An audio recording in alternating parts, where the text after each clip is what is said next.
Today is Saturday, December 7th, 2024, and I guess I don't really have to say that today because the market is closed, but at this point, I'm just used to it.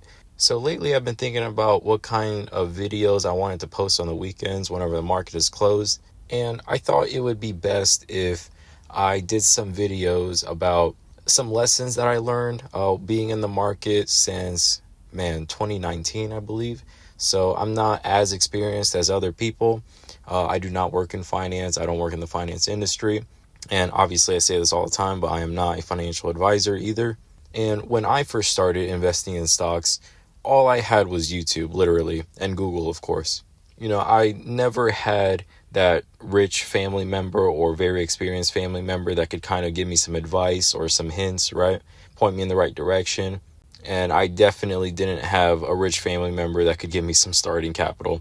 Everything that you guys see in any of my videos of my Robinhood account, that is all money that I literally had to work for. Like, I've worked plenty of jobs in my life, and each paycheck, of course, I would deposit some in my Robinhood, and all that growth was from me investing in stocks. So all that money you guys see is money I worked for, and then I actually took and invested with.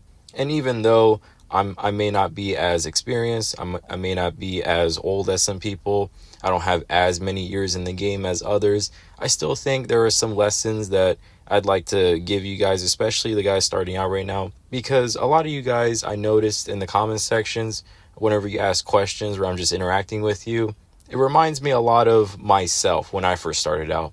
Asking all the dumb questions. When is this stock going to moon? Do you think it could double next year? And just questions like that. And I'm not trying to be offensive, like I said. I just want to help you guys out because I used to be like that. When I first started out in the market, I didn't know anything. I didn't know what the stock market was. I didn't know what dividends were. I didn't know what ETFs were. I didn't know anything. So this video, I just wanted to kind of help you guys out by telling you some of my personal experiences and just some overall lessons that I learned in the market. And of course, I'm always learning new things every single day. And especially with the stock market and the economy and finance, you can never fully learn everything. Everything is always changing. It's constantly in motion.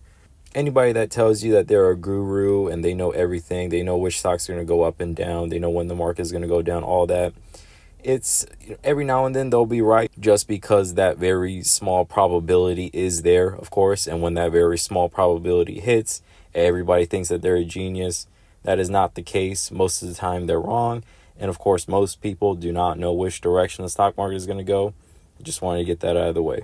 So with that being said, there's probably going to be many more of these kinds of videos as I continue to learn. But let's get right into it. So lesson 1, listen to others, but don't follow. What does this mean? Of course, it's good to listen to others and learn from them as much as you can, learning from their experience, paying attention to the news, etc. But it's not always best to copy their buys and sells. And I know it's really hard when you're young, inexperienced, you don't know what stocks are or anything like that. It's very easy to find a finance influencer or a YouTuber or whatever and take their word as gospel, especially when you do start copying them and it seems like it's making money. Even though copying them may have made you money, you're not really learning anything. Because let's say you find maybe a good YouTuber you like, a TikTok, whatever influencer, Instagram. Let's say you find 3 influencers, right? You copy them, you're making money, we're in a bull market, whatever. The only thing you learned is copying people makes money. That is the lesson that you have basically reinforced in your brain, which is not a good lesson, especially when we enter a bear market. And eventually, when you lose money, you'll get mad and start blaming them or get frustrated, confused because you learned the wrong lesson and you weren't learning the right lessons to help guide you through those bear markets or those times where you're maybe not picking the right stocks. You're kind of losing on every trade. And because you don't have those good lessons and good habits reinforced into you early on, you're even more confused and frustrated when those bad times come. So what I like to do is I'll have a handful of news media coverages, some YouTubers I like, some people that post on X, Like, I'll just have my daily routine, of course, just to keep in touch with everything and see what other people are feeling in terms of the market, where it's at, and just to kind of see some stock picks that may be out of my comfort zone. Like, if you guys notice, I tend to stick around fintech stocks and just tech stocks very specifically. So I like to kind of branch out and see what other people are saying. But that is strictly for information only. I do not use that to copy their trades, their buys and sells, any of that. If I see, for example, a stock on X that some people are talking about, I'm not going to immediately go and buy it. I'm going to look it up on TradingView. I'm going to look it up on Yahoo Finance, Seeking Alpha, whatever it is that you guys use, and then make my own personal judgment, make my own personal decision. And part of that is because when I first started out, I was, like most of you guys probably watching, I would hear someone talk about a stock, I would rush to go buy it, or I see a trade on Reddit and I would copy that. And one of the things that I noticed when I was copying people is I would take a whole bunch of strategies and just randomness from all of these YouTubers, because they all had their own very unique strategies and styles. I would mesh all that in this very weird strategy. And well, basically I didn't really have a strategy, but I would bring all that together and it would very much hinder my returns. Any guys that have seen my all-time chart, you'll see that huge period of stagnation. That was because I basically just copied people and went nowhere. One example that immediately comes to mind is AMC. So a lot of you guys don't know this, but I actually did have some AMC a very, very long time ago. Like, this was before the short squeeze, and I think it was right when the pandemic lockdowns happened. And I want to say AMC was around $2 to $3 a share, but I did not participate in most of that upside during the short squeeze. And of course, this is because, number one, I didn't know there was going to be a short squeeze. And number two, I had covered calls on AMC at very low prices. Now, why did I have covered calls on AMC at very low prices? Well, number one, I didn't really have a strategy. And number two, I was watching a whole bunch of YouTube videos talking about how you can earn more income if you sell covered calls, blah, blah, blah.